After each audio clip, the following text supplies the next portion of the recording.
Well, hello everyone. Welcome to another episode of the Daniel 3 podcast. This is Jacob Daniel, your host.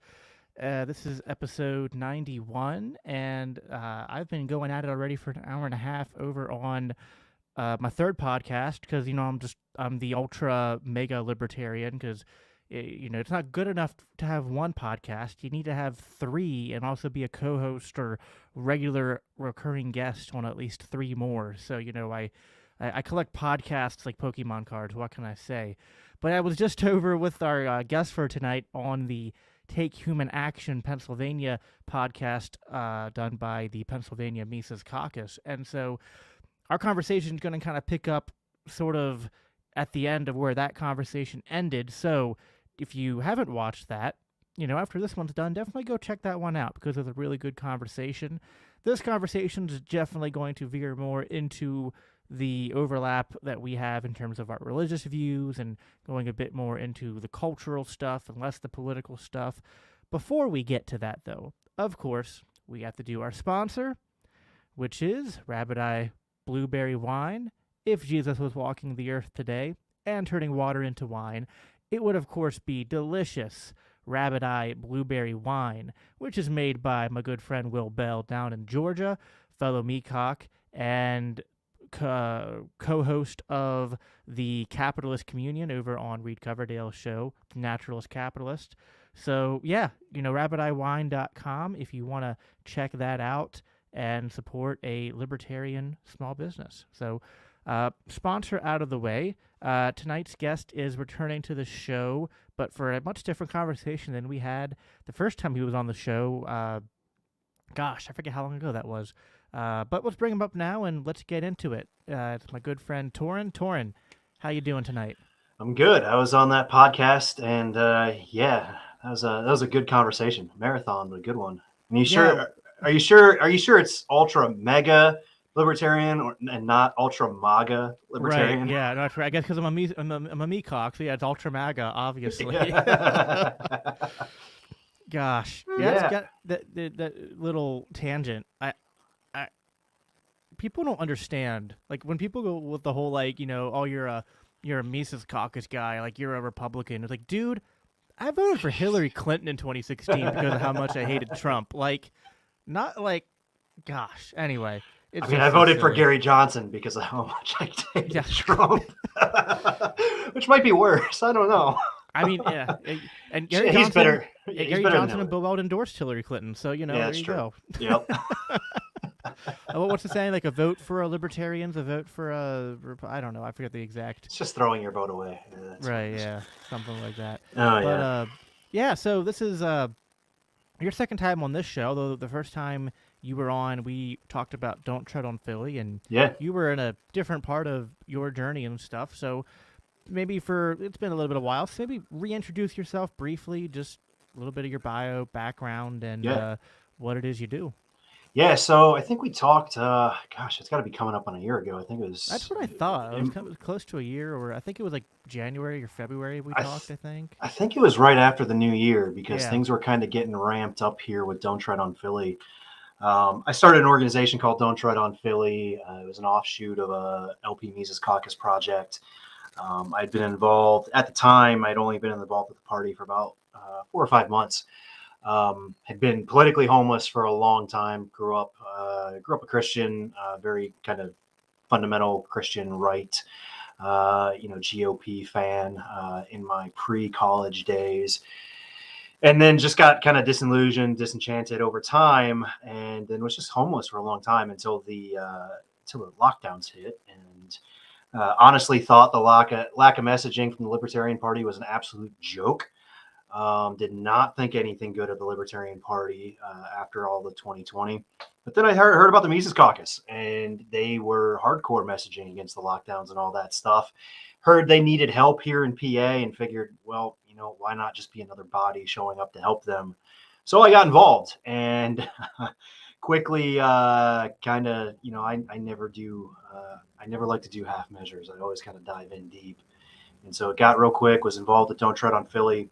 Vax mandates came down here in December of last year, almost a year ago to the date. It might be a year ago to the day. I don't remember. I don't really care to remember. I don't want to know. Those were dark days. But started Don't Tread on Philly. We were protesting, fighting against the vax mandates. Got on the show to kind of talk about that. At the time, it was pretty much just going, Don't Tread on Philly. I was in this really weird place in life because October of last year, I'd come out as trans, and one of the first times I ever talked to Jacob, it was as Audrey, and I don't remember if I went by Audrey on that show or not. We actually talked about it beforehand because I was like, you had just done it, Yeah, and I was like, so.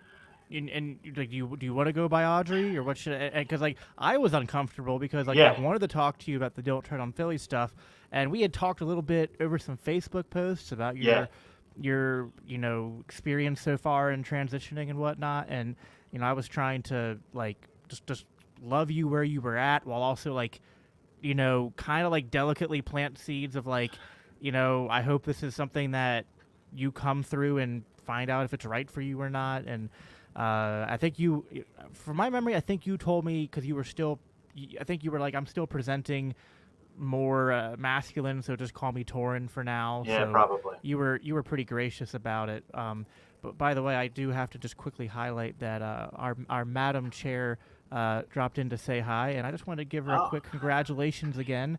Yes, congrats. I was reading her Facebook post about her birth journey today, and sounded like it was a bit of an adventure. And I've been there 4 times with my wife, and I can sympathize with a lot of what she went through. It's but I hope she's a good libertarian and hasn't picked a very good gender neutral name for their child for a child, and is waiting for the cues of what what. Hopefully she hasn't done a gender. Hopefully she's waited. She won't do a gender reveal for at least another like 5 years. Right. At least, yeah. So, what do you do? Like, is it like you put the female toys and the boy toys in front, and like whatever one they pick, it's just like I guess that's. It's like the octopus that predicts the World Cup matches.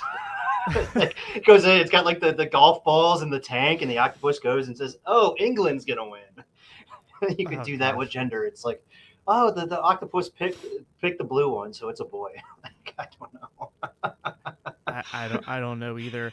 It's really tough. It was funny on the end of the last stream, Calvin was talking about how his social views used to be more on the left, and mine did too. I was a former Democrat, former Bernie bro, and I think the only social issue I didn't really kind of have lockstep with the left was abortion. That's just like one thing from my conservative upbringing that I never shook. I was always anti-abortion. When I was a Democrat, I had a more libertarian take. I was like vehemently against abortion morally, but I didn't think the government should get involved. So, I kind of was allowed to fit in the Democrat circles, but they were, they'd be like, oh, he's a Christian and he's pro-life, but not really pro-life. And so I was a bit of a misfit in those circles. But other than that, I mean, I kind of had a woke phase. I remember going around and being offended by people's jokes and comments, and I remember like being at work and telling people like who crack a joke like that's racist. You need to rethink your life and how offensive you are, and just doing that whole charade and whatnot. And I used to go back into the Bible and do terrible what's known as like eisegesis. Like I used to just like twist the scripture however I could to fit my belief system.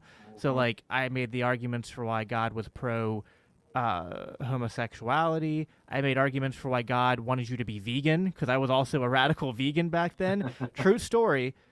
Go Google my name, Jacob Winograd, and vegan, and you will still find this like long, incoherent article I wrote for a vegan group back when I think in like 2016 or 2017 when I was still no, I think it was earlier than that. No, that's about 2016 when I was still a radical. Peter, go kill and eat. Yeah. But yeah, I've come a long way. It a little bit of whiplash sometimes. I wake up and go, nothing. 5 years ago I was in a very different place in my life. Which but you seem to have gone through a lot more. ups and downs yourself. And we talked about it on the last stream. I don't really want to make you do the long version of it again, but just for my listeners who didn't hop on that stream and who maybe don't know, if you want to give like a quick summary in terms of your journey through your experience in terms of gender dysphoria, transitioning and then detransitioning, and sort of we'll go from there. Yeah. I'll try to give you the. I hate to ask you to do notes. it again, but it's just like no, it's fine. I've had, I kind of used to talking about it now, and I don't mind it. I'm not ashamed of it. I think, had I gone through this a few years ago, I think I'd be very ashamed. But now it's just like, oh man, I made a mistake. I got to own it, and I want to help people. I want to share my story, and hopefully it's a story of hope. Amen.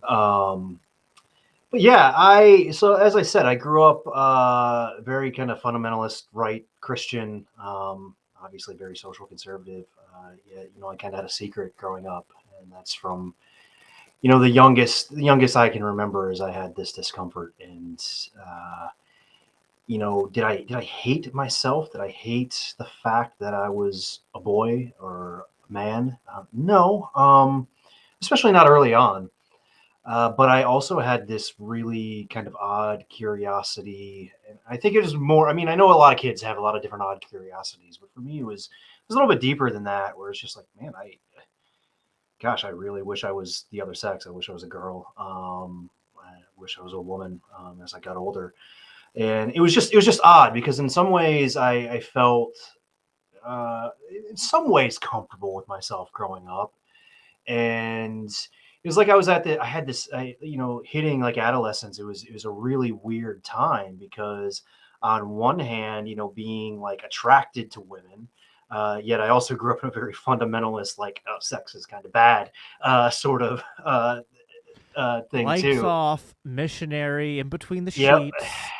Don't make eye contact. I wasn't even taught that much. It was just like, yeah, girls are bad. I mean, who knows? But it also just like envy. I had envy too.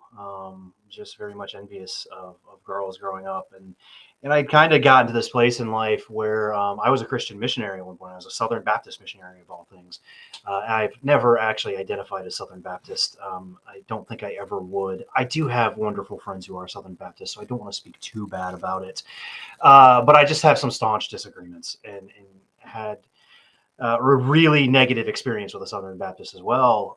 But when I was a Southern Baptist missionary, I was actually kind of finding some freedom, some inner freedom, starting to sort of believe in liberty and personal autonomy, and learning how that fits sort of under God's rule, and was finding this identity of myself and starting to realize, like, actually God made me a gifted human being in a lot of ways. I have my downfalls. I have my struggles. There's this dirty secret that I don't want to tell anybody that I've struggled with. But actually, hey, now that I'm sort of finding my purpose, I'm totally cool with being a man. Unfortunately, that was when I was like 22, 23, brain still forming and all that, and went through some serious abuse at the hands of the Southern Baptists. I won't dive too much into that story, but that sent me on a spiral. It was an ugly spiral. And I had come home from Southeast Asia, had gotten married in 2014, but that was at the same time as when the trans rights movement was picking up steam in America. You had Orange is the New Black with Laverne Cox. You had Kristen Beck, the trans warrior princess from the U.S. Navy SEALs. You had, Caitlyn Jenner. All of these figures celebrated. And what do you know? Kristen Beck turns out is now once again going by Chris Beck, and he had ceased his transition 7 years ago, which I wish I would have known, but he just came out publicly with that several days ago in a bombshell interview with Robbie Starbuck. I haven't watched it, but I've seen a lot of reactions from people that I trust, and they're like, "Oh my gosh, this is nuts." But anyways, I was kind of sucked into it. I was sucked into the ideology.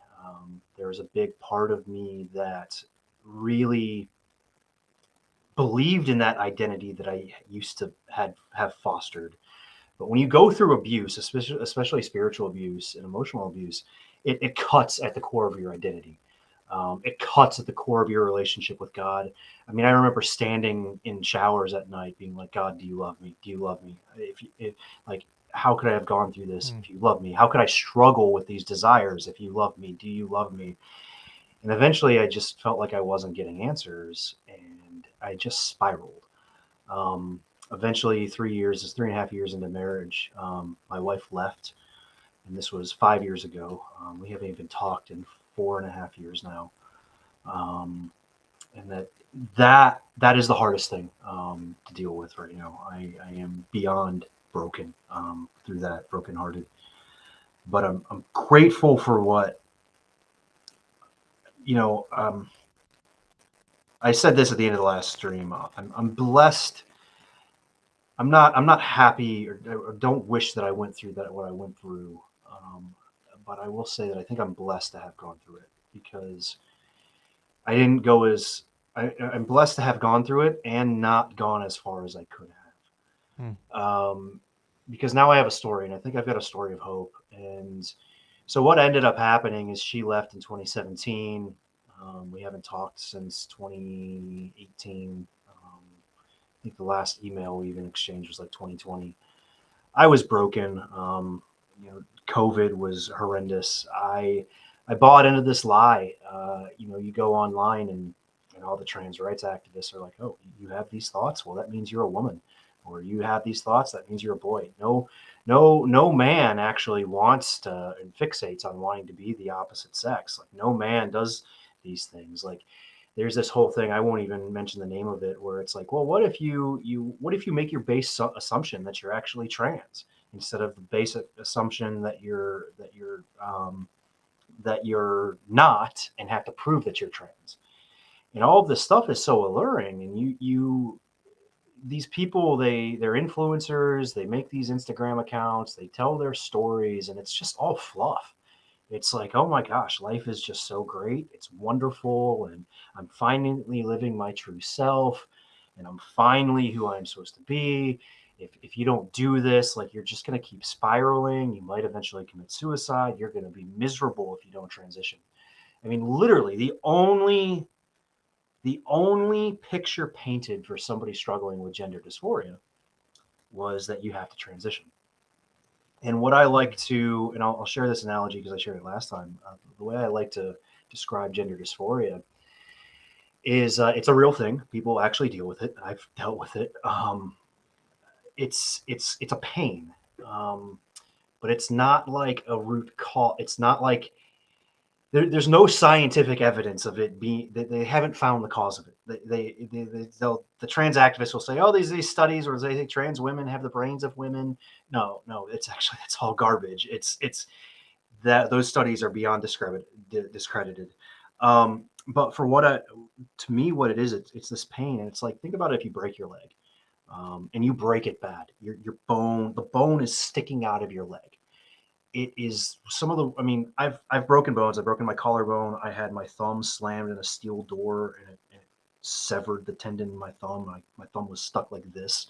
I pick it up, and that pain was horrific. And since I'm a man, I'm not a woman, so I don't know what childbirth feels like. So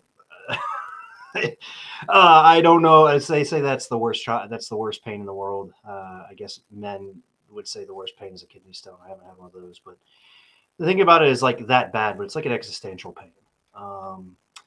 But pain is always caused by something. And what's sort of the trans rights and all that hasn't attacked is, like, what's the cause?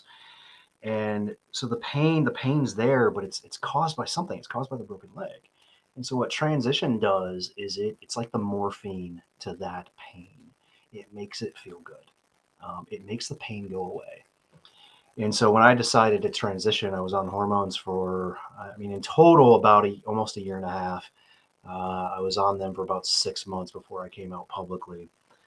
It made things feel a lot better. I didn't struggle with gender dysphoria when I was on hormones. There was awkwardness and there was weird stuff, like the first time I came on the podcast, but I wasn't feeling that pain of gender dysphoria.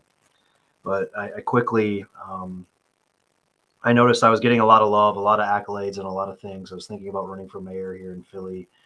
Um, I had gotten an award with the Mises Caucus for Issue Coalition and Don't Tread on Philly at the national convention. Like I was being celebrated as a human, not as a trans person, but just as a human.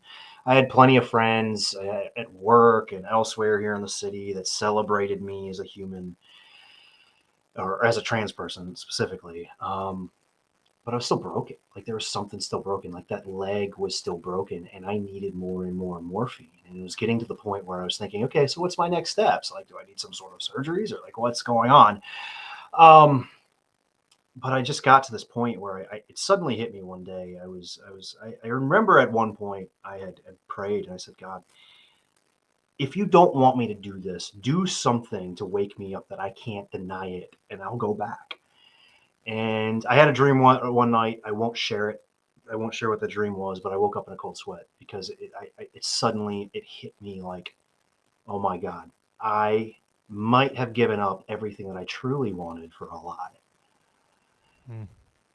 And I was kind of in turmoil for a couple of weeks. And in a couple of weeks, I'm literally I'm laying in my bathtub, just like depressed, anxious, crying out to God, like, help me. Why do I feel this way? And suddenly it hit me like, why do I hate myself? Why don't I why do I hate who I am? Why do I have this intense self-rejection that I feel like I need to run and be someone else? Like my wife really did love me. And why could she see something in me that I couldn't? Why does the Mises Caucus see something in me that I can't? Why did people at my work see something in me that I can't? What is it? Like, what is it? And suddenly it just hit me. Well, I just have this self hatred, this self rejection that is clouding everything. And when I stopped and thought about it and said, hold on, what if I chose not to hate myself?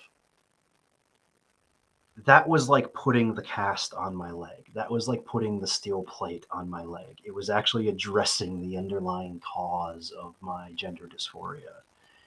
And with that, when you start to actually heal the broken limb, the pain starts to diminish. It doesn't mean it automatically goes away. It doesn't go away overnight. You know, you might still be having some lingering pains as time goes on. And I've had that. It's been 6 months now since I decided to detransition. Um, and I still have lingering pains from time to time, but it slowly diminishes and it slowly starts going away. Now, if I don't pay attention to my inner self and my body and actually, do the work of loving my body, meaning treating it well, Mm. caring for it, eating well, exercising, those things, that self-hatred creeps up again. And guess what creeps up again with the self-hatred? The gender dysphoria. So yeah, that's kind of been my journey, and now I've been back just living as Torren again for about 6 months now, and I've for the first time in 10 years, like that identity that I was it was 10 years ago in Southeast Asia and Malaysia that I was kind of fostering that identity. It's like for the first time in 10 years, I've got that back.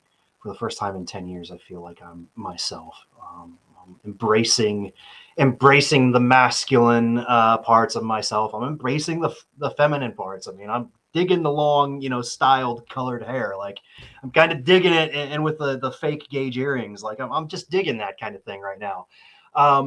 And now it's like, gosh, I was always happy as a man.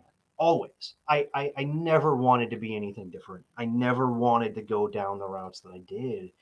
But I was a broken, hurting individual that got caught up in a lie that sold it as the cure for what was hurting. Yeah.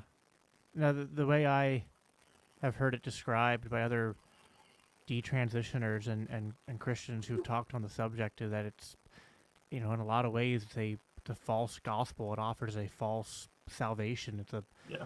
the salvation through this sort of amalgamation of like cultural and medical interventions, and a lot of it sort of like circles around this idea of identity, which is something I wanted to talk to you tonight because Yeah. we hear this a lot in the gender ideological camp. The idea that we are trying to affirm someone's identity, and what is an identity is something that like as much as like, so the cliche question going around. I wouldn't say it's cliche. It's the common question going around right now is what is a woman, which is kind of like Matt Walsh's documentary, which I watched. I think it was pretty decent for what it was. I think that more fundamental, though, a question that we should be asking, especially as Christians, but also as libertarians, also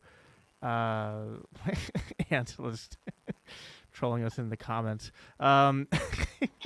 Says, Jacob, you should be ashamed of yourself. It's obvious Torren is a trans woman struggling with her identity, and you're taking advantage of her to support your worldview. Turning this off now.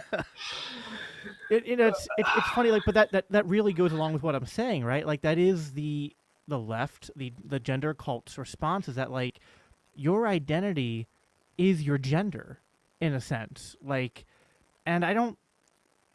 It's hard for me to understand that, and the way I've always looked at it. And I remember having conversation. I think one of the first conversations I had with you over a Facebook post was along these lines, and was like, I understand, not like on a personal level, but I can intellectually understand the idea of having a dysphoria with your body and your sort of like struggles along those lines. I didn't have it with gender. I remember being gaslit when I was in like elementary school and stuff by kids bullying me, trying to convince me I was gay because I cared about my friends. It was really weird. It was like I've always been someone who like when I had friends, including like male friendships, like I'm an emotional person, so I want to connect with them, emotionally, including, and that was at least the scene I grew up in as a 90s kid. The way you were supposed to behave with your male friends was like you didn't care about anything, and emotions were weak and feminine. And so when I just displayed my natural emotional and maybe slightly feminine side, I kind of agree with what you said. I think we all have male and female characteristics. It's not like a no one is just 100% one thing or the other, and there's a beautiful diversity in God's creation. I think I think of passages like 1 Corinthians where Paul says that there is no Jew, no Greek, no slave or free, no male nor female. We're all one in Christ Jesus, and I appreciate that. I appreciate that masculinity and femininity not only exist within us, they exist within God. So those are things that are true, and I think there is certainly a toxic element maybe sometimes that exists within maybe like evangelical conservative Christianity, where it's just like things that you could describe as a toxic masculinity or toxic view in terms of assigning gender roles or things like that, and being too tyrannical along those lines. I want to acknowledge all that because it's true, but I think there's something along the idea of like your identity being wrapped up in, and we see this with gender, or it's like your identity is your sexuality, or your identity is your gender, or your this other thing. And I struggle to come up with a different word for it other than it's almost like fetishizing mental illness along all these different lines, including like I know people that like their entire personality is I'm autistic, or I'm ADHD, or I'm I have depression, and it's like that's all, and it's like, and it's I see a correlation between that and people who not everyone, but a lot of people who are caught up in this gender movement, where it's like they make their entire identity around this, and I don't understand it. So what are your thoughts on that? Like what is happening there, and what is identity, if you were going to try to answer that question? I'm tracking with you. I'm tracking. I think I would say I don't have answers, but I think you're tracking in the right direction. I would say gender identity is bullshit. it's bullshit. There's no such thing. There's no scientific evidence for it. It is a made up thing. But the studies, Torren, the studies. Gender dysphoria is a real thing. And so, yeah, you can craft an identity out of your gender dysphoria. So if you want to call your gender identity crafted out of your dysphoria, then sure. But I think, at least especially from a biblical standpoint, I think you have to push it back against that, because identity comes from, man is made in the image of God. And what is God's identity? When Moses asks, what do I call you? And he says, I am that I am. Yeah. I am that I am.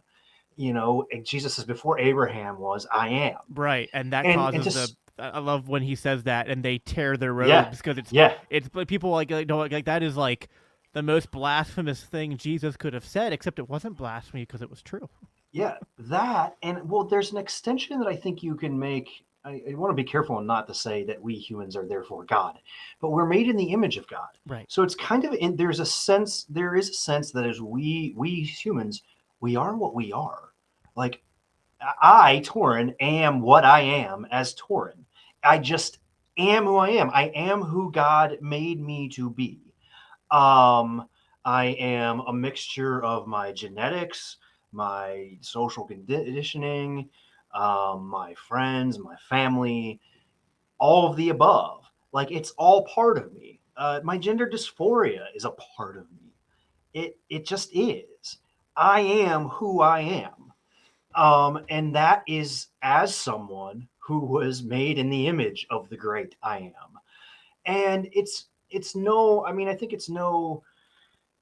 don't think it's a coincidence that, from the very beginning, it's always been a struggle of identity. Who are we? Who is God? Do we, I've been listening. I don't know if you've followed the Bible Project at all.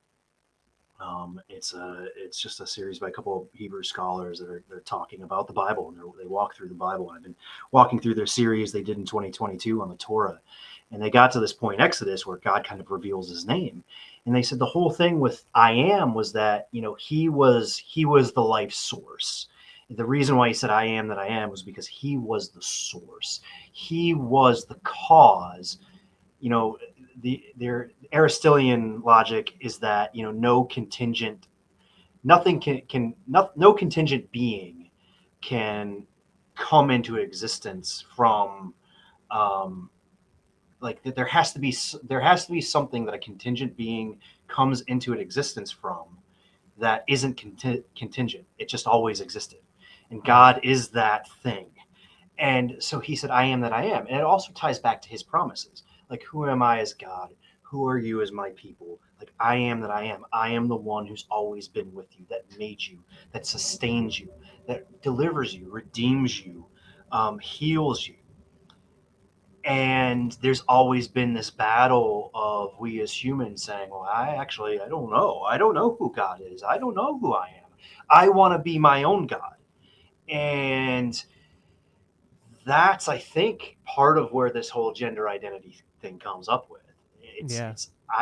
I'm human. I'm fallen. I want to be my own God. I want to have my own way. Yeah. Well, that's the original sin in the garden, when the serpent says, eat this fruit and you will be like God, and being able to know right from wrong, and the context of that being like to know right and wrong, like to define what is right and wrong yourself, which is to usurp God, because he's the one who defines what is right and wrong. And there's something like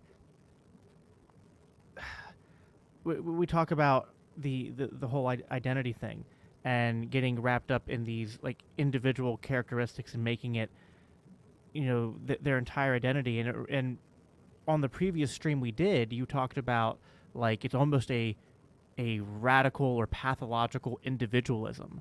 And we see this happen a lot where libertarians embrace this sort of like trans ideology, because to them, like it seems like a natural fit, like well, we're the philosophy or the party of individual rights, and that includes the right to define your identity, and including your gender identity. And you can't be a good libertarian if you would tell people they can't define their identity the way they see fit, which, so it's like I can kind of see the sort of arguments they make, and I think it is an example of, I think sort of like what the Bible says, like, everything has a time and place, but things can be used in their goodly, godly contexts, and they can also be taken out of that and become pathological. And I think individualism, when it's detached from that sort of like Christian ethos, can become this pathology that just, it spirals out of control into this self-deistic, like secular religion of sorts, where like, and in some ways it's new, and in some ways it's very ancient, because it is just people elevating themselves above God, making idols out of. It's like making an idol out of their ability to act on every sinful whim that comes into their mind, and it's just this is where like true libertarianism to me can't go down that road, because it's like I think the Christian idea of like that you're not, I don't think you can really be free if you're a slave to sin.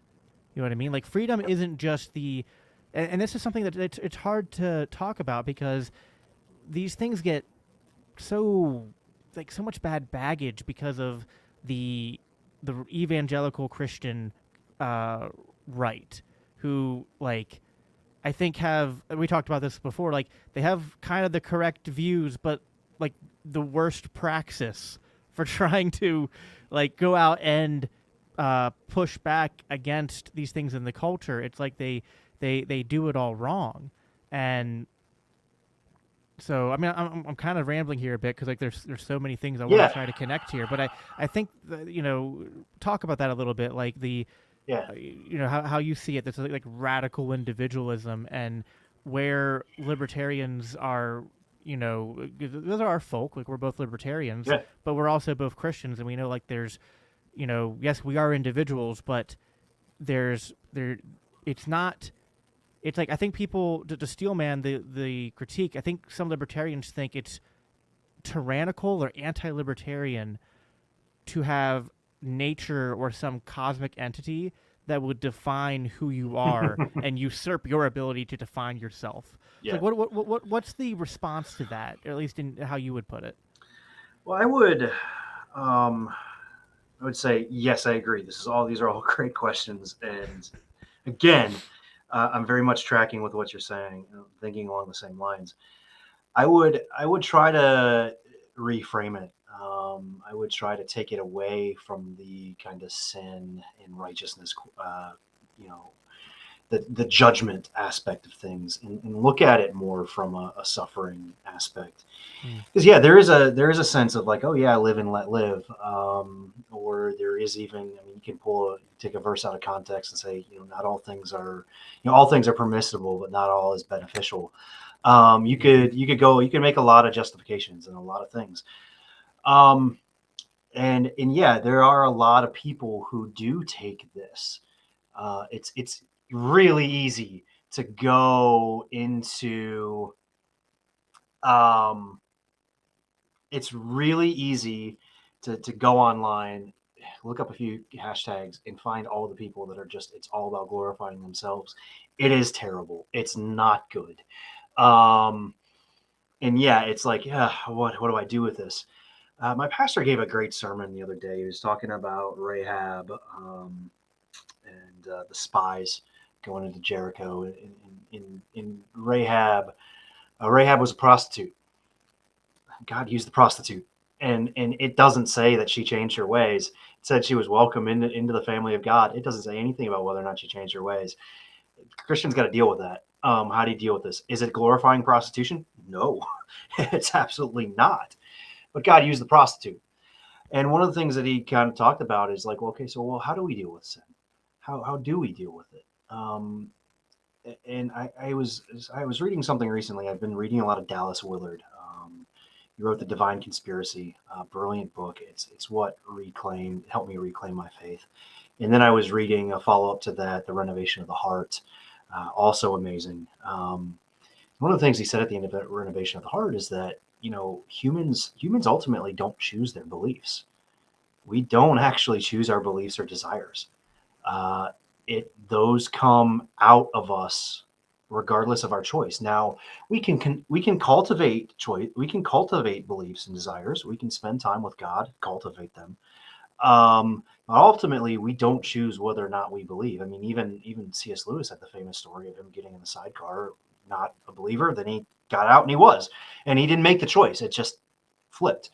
Um, and so there's this aspect of we as Christians needing to not so much like not look at it in judgment like we would typically want to, like, oh, you've got to change your ways. Yeah, there's some things that you can do to, like you said earlier, like plant some seeds and just love and help direct, but ultimately it's got to be God who changes. Yes. And Amen. here's the other thing is there are a lot of people where this whole thing isn't necessarily this narcissistic just blind hedonism. Oh yeah, I would agree. It's I Yeah. mean, yeah, I have my own narcissistic tendencies. I have my own hedonistic tendencies, just like all humans do. Mine bit me in the ass more than others, maybe just in the pathways I went down. But I was also trying to deal with pain. Yes. Like I had that leg that was broken, and it was like that. I think had culture not gone the way that it did, had the things in my life not had they not gone the way they did, I think I could have dealt with that broken leg um, without those shots of morphine. Um, but it didn't. But it didn't. And I mean, I lost trust. I lost faith. I made choices, and I have to live with those choices. I do. I have to live with those choices. I'm a 33-year-old man. I'm old enough and to take responsibility. But I was also groomed. I was also groomed into thinking that morphine was a good thing. That I just needed to keep pumping it into my body to take care of that pain. Well, you know That what's funny is like when you were on the last stream, you used that same expression, like Yep, you were groomed, and adults can be groomed, and I just kept thinking, like, yeah, like the enemy does sort of groom us. I yep, mean, he uses our sinful desires and stuff, and and grooms us, and like like persuades us into thinking like, oh, if we go down this road, like we're enticed with all the good things we think that we're going to get if we go down it. yeah, And I agree. I think a lot of people. I think it's like the culture. Again, there's some people that do this, but I think it's more the culture that sort of is hedonistic and self-deistic and yep, pleasure seeking. But I do think that a lot of people, I think, are just like what you're describing. Like they're doing this out of pain yeah, and trying to alleviate a real pain, and I have a real empathy for that. And it's to me, it's like I'd never really like to talk about sin in terms of like judgment because that belongs to God. yeah, But I do like to talk about sin in terms of the consequences of sin, yeah, which are death, and I don't think it's death because I don't view God as like you sinned and I'm killing you. I think God's saying like, no, your sin is killing you. yeah, Your yeah, sin yeah, is bringing death and destruction and suffering and pain into your life because it separates us from God, and it takes us down the wrong path. It takes us down paths that aren't good for us. And yep, God knows that, and he wants what's best for us. He wants us to thrive and to grow, and to, I mean, like any good father, he wants to see his children grow up and yeah, stand on their own 2 feet, and to be in communion with him. So it's like I never want to talk about sin, whether it's any sin, including uh, people who are struggling with gender identity in those terms, and it's always like difficult trying to thread that needle of like wanting to stand on truth without condemning people in a way that's like, I don't want to, people already in pain.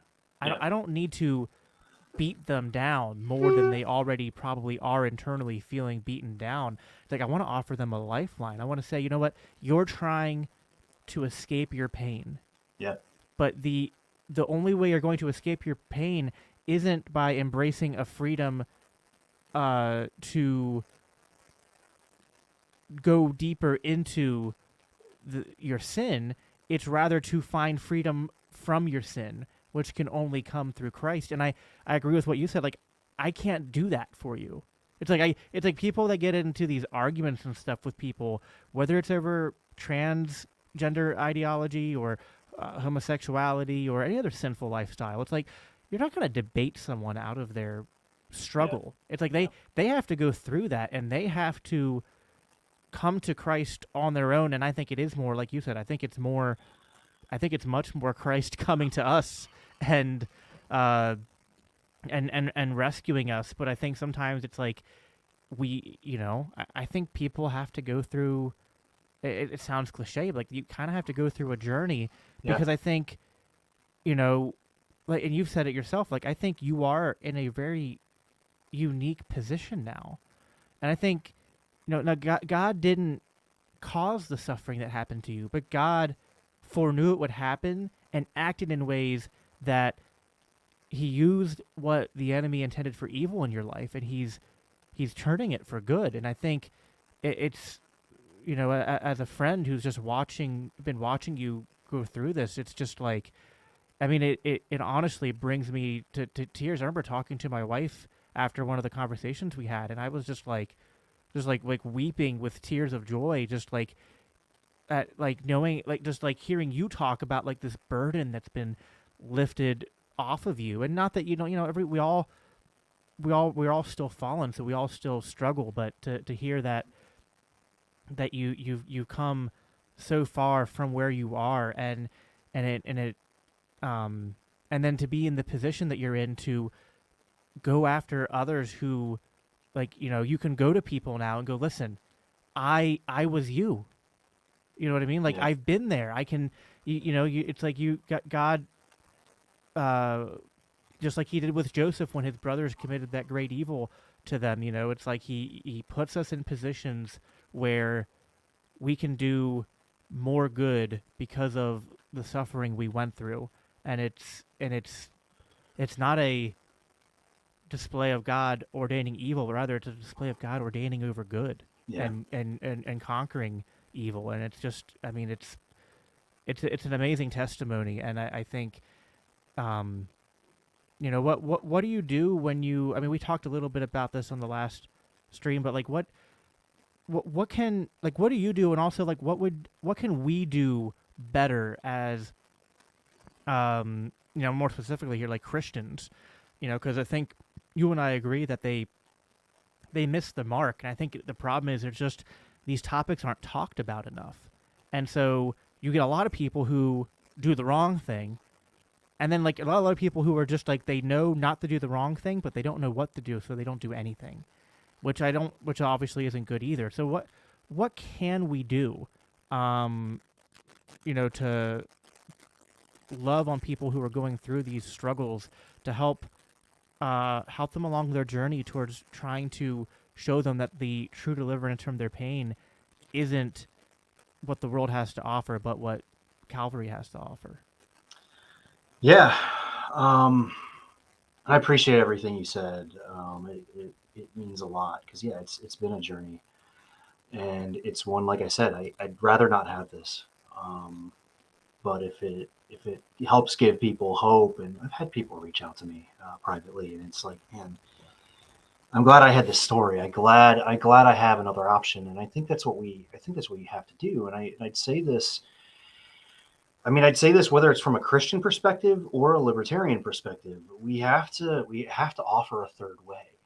We can't either condemn nor affirm.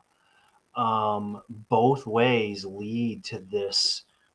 It's a false condemnation, and affirmation they're a false binary. We're trading the true binary of male and female for a false binary of affirmation or rejection. It's neither. I mean, I brought up earlier about looking at it from the suffering and the pain standpoint. One thing I would say to someone who is struggling with gender dysphoria is gender dysphoria is not a sin. It's a pain. It's a feeling. It's caused by things. Could it be caused by sin? Yes. There's that broken leg could have been broken by any number of causes. You're doing, somebody else is doing, just random chance. I don't know. Gender dysphoria is not a sin. You're not weird for going through it. Many more people go through it or have at least felt it in some form or fashion at some point in their life than you realize. And it's okay. You're just a normal human being. You experience brokenness. It's okay. You experience pain. Pain itself is not a sin. Wanting to be free from pain is not a sin. It's the natural order of things is to not be in pain. That's how God created us. God created us to not be in pain. Pain was a result of it was a result of the fall. And it's natural desire to not be in it. Seeking to escape it at all costs, that's a sin.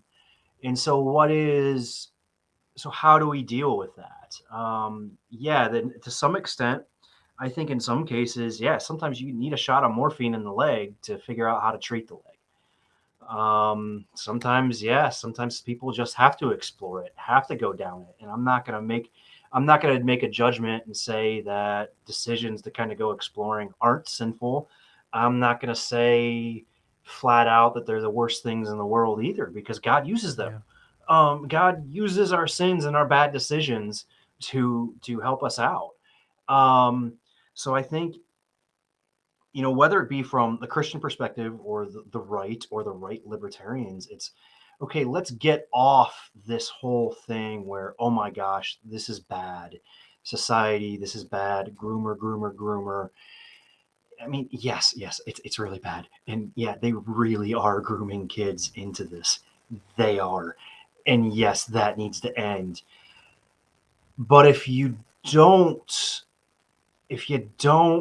keep a lens on the individual sufferer, you're going to lose them real quick. And they're just going to say, oh, if you're just telling me I'm being groomed or these people are grooming me, they're just going to run away and want to go further into their transition. You have to be with them. And I don't have a good answer for what that means, other than I know that people were with me in my life. Yeah. They struggled, they fought back, they didn't reject me. I also was open. I didn't outright reject other people. I fought back. And eventually God, I kept wrestling with God. And that's all you can do is encourage people to keep wrestling with God. And then to the left libertarians, the classical liberal caucus that is saying, oh, keep the government out of things. Okay, yeah, I agree. Let's keep the government out of things. As an anarchist, I'd be like, I don't want the government involved in things, but I could also see a minarchist argument for why you'd want to ban such things. But here's the thing to them is like, okay, so if you're just going to keep shooting up on morphine, what if they get addicted and hopelessly addicted and destroy their lives with it? What if they get hooked on and then they end up taking fentanyl and dying? It's like you have to also, like, if you're going to give them access to something that treats the pain, you have to also address the source of the pain. You have a responsibility. Like, if you're going to give them the free shoot up sites in Philly to shoot up fentanyl, or whatever, you also have to be responsible to actually treat the root cause of the pain too. And so it's like, okay, if you're going to allow people access to quote unquote gender affirming care, you have to try to treat what's underneath. Mark Yarhouse wrote a book called Understanding the Transgender Phenomenon, maybe one of the only and best Christian books on the subject. And I had read it before my transition and had agreed with it and had wanted that to be I wanted it to be a hope for me, but it was the only subject, and it was the only book that I had read that I had kind of agreed with. and didn't find anything else that helped me. And basically said, he's like, okay, so do what you have to do to ease the pain, but only go as far as you absolutely have to, and keep working on what's underneath. And maybe eventually you won't, maybe you'll go far. Maybe you'll go like I did. And I was on hormones for a year and a half, and then suddenly found the cause and just decided, I don't need it anymore. The pain's manageable. Now that I've found the cause of the pain and I'm addressing it, it's actually manageable. So I think from a Christian standpoint, especially, is I think we have a responsibility to meet people in their pain and help them through that, and don't settle for the cheap response of escaping from pain. Like, okay, like if you feel like you have to make this decision to go on hormones or else you're going to kill yourself, I'd rather you go on hormones than take your life. Like, honest to God, I'd rather you do that. But let's keep working. Let's keep exploring. Yeah. Let's keep figuring out the real root of this. For me, it was my self-hatred. It was my self-hatred, my self-rejection. And ultimately, I mean, one thing that Willard would say is self-rejection. I mean, you don't want to sound, I don't want this to be all this like, ooh, gooey self-love thing. But no, I was made in the image of God. Me rejecting myself is rejecting, it's the ultimate rejection of God, because he made me. He made me as an image bearer. And if I reject his creation, I reject him. Yeah. I am saying what you made, God, is not good, when he said it was good. Yeah. So I'd say you just got to be with them in the pain, just like any other pain. And that's what Jesus did. He sat with sinners, and and I think some people are reluctant to do that because it's like, oh, am I condoning the sin? It's like, well, I mean, was Jesus condoning the sin of the prostitute when he spared her? Was he the Pharisees tried to say like, oh, look, this man, I feel so cliche. I make the same joke every podcast. Say Jesus was always talked badly about by the Pharisees because he's like he sits with sinners and tax collectors. Yeah, which is how we know tax collectors are even worse than sinners, right? But it's like, the sinners are okay, Jesus, but the tax collectors, it's just too far. 87,000 IRS agents coming after your yeah. Venmo accounts. It's demonic. While I'm being audited by the IRS, it's like, hey, let's go get some coffee. Let's go sit down and talk. How long has it been since your last confession?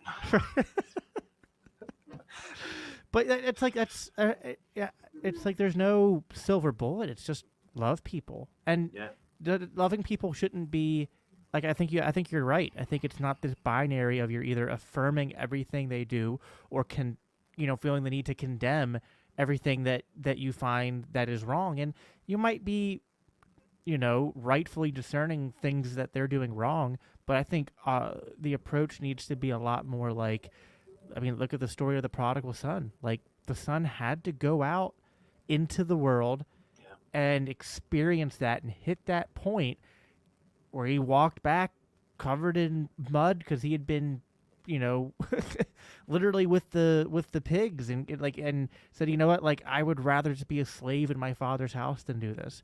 And then we have to be like the father in that story, to be like, welcome home, and we love you, and we never wanted you to leave, but we let you leave because you had to do it. Like, I think that some people, you have to love them, but release them to go on that journey and trust that the Holy Spirit will lead them back in God's own perfect timing. And when that happens, we have to be ready to receive them in love. And I mean, my hope and heart is that, like, the time that you spent during that journey when you were, with the Mises Caucus and stuff, like, I hope that was the environment that we sort of like created for you. And that's what I always, when I first met you and was Like that, and it was like really the first time I had been like really confronted with like,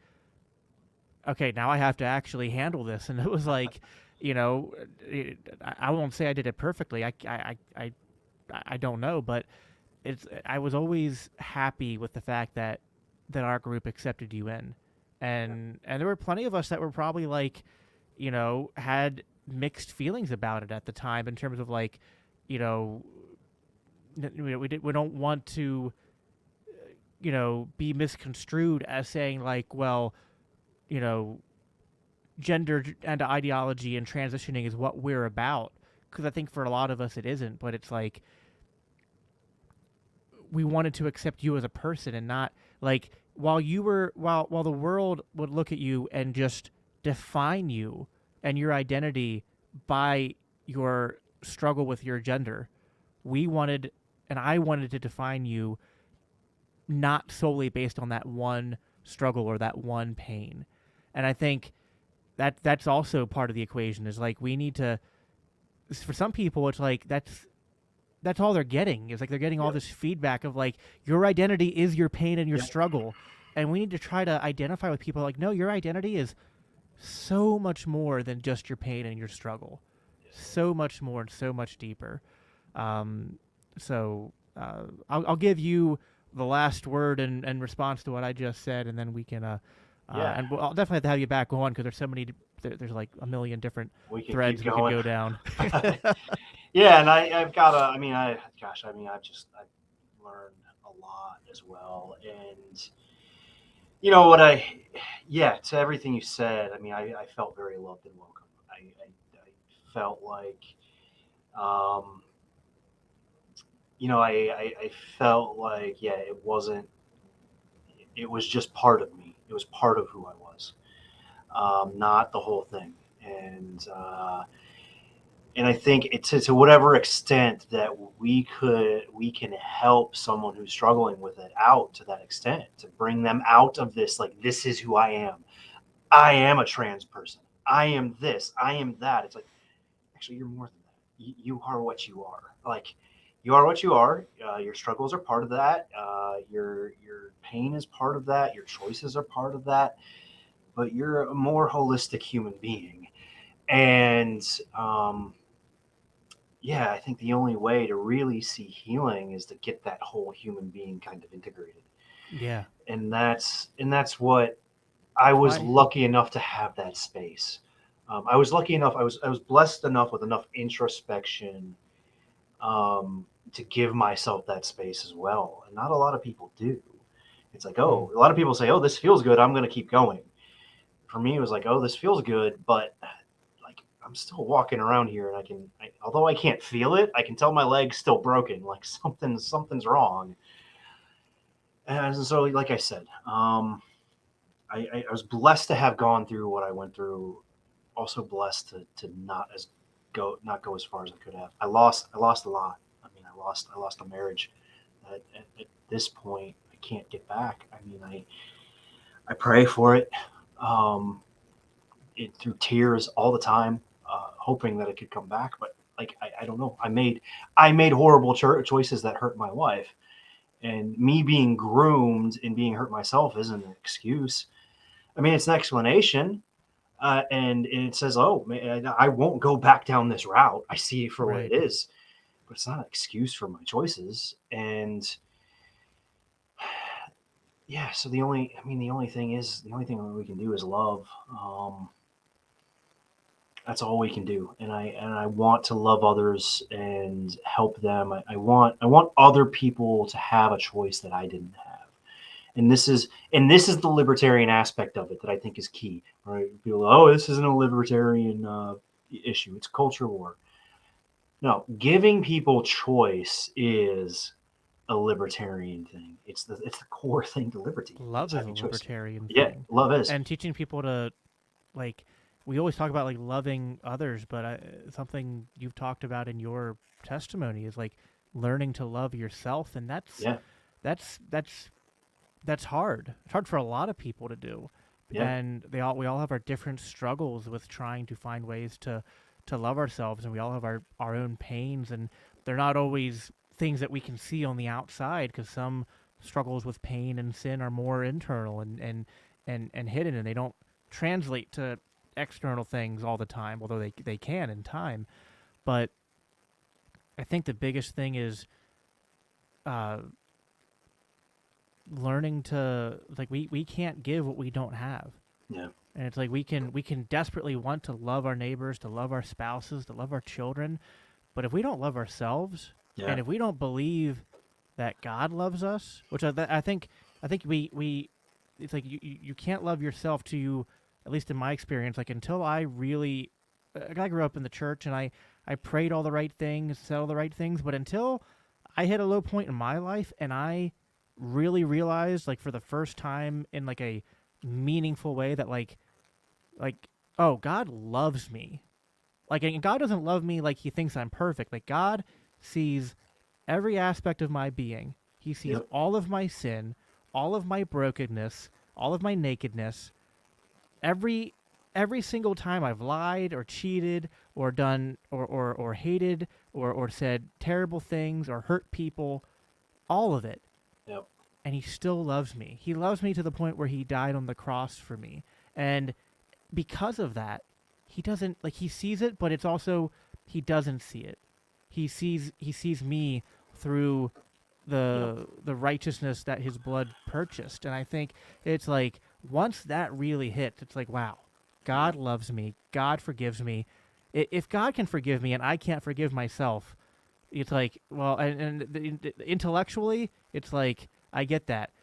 But every day you got to live it. It's like you got to get up and just choose to, and we didn't have time to get into this, and this might be something we can do next time, is like, love isn't just like a feeling. It's like, it is a lifestyle. Like loving yourself is like is everything from, in terms of your prayer life to your mental health to even your physical health and taking care of your body. I mean, the idea that like our bodies are like temples, and it's like, our church just went through like the book of Hebrews, and we were studying like the old tabernacle and the temple and all the different rituals and things that they went through. And it's like, you know, if that's what they did with the tabernacle and the temple when there was the separation from God, but now we're the temple that the Holy Spirit dwells in. Well, we got to take care of our. I'm not saying I'm not saying we have to go out and sacrifice animals and cover ourselves in incense, but like we have to do the sort of like metaphorical equivalent, the allegorical equivalent to, like, if God said for these temples and stuff for His Holy Spirit to dwell in, had to have these certain things done to prepare the space and to take care of it, we have to view ourselves as temples and take that same time and effort for self-care and self-love, because God loves us and chooses to dwell in us. And it's like those are the things that Christians and libertarians need to focus on, I think, because that's where true freedom comes from. It's hard to put in exact words, but like true freedom comes from not seeking to just follow every base desire, but through surrendering that to something greater. I mean, it's hard to put in exact words, but it's like that true freedom comes from that complete surrender to God's love and to be transformed by that. Yeah, there's true freedom is internal, not external. And there's no greater love than one who would lay down his life for his friends. And in the words of the immortal DC Talk, love is a verb. Yeah, that's a perfect way to end it. Torren, man, we've been talking for like almost 2.5 hours, 3 hours now between both streams. But people, where can people follow you? You have your little Twitter handle there. It's at TPDNWSK. Yep. So is that anything else you want to plug before? Mostly that, and then I've got a Substack writing about my experience, tpdanowski.substack.com.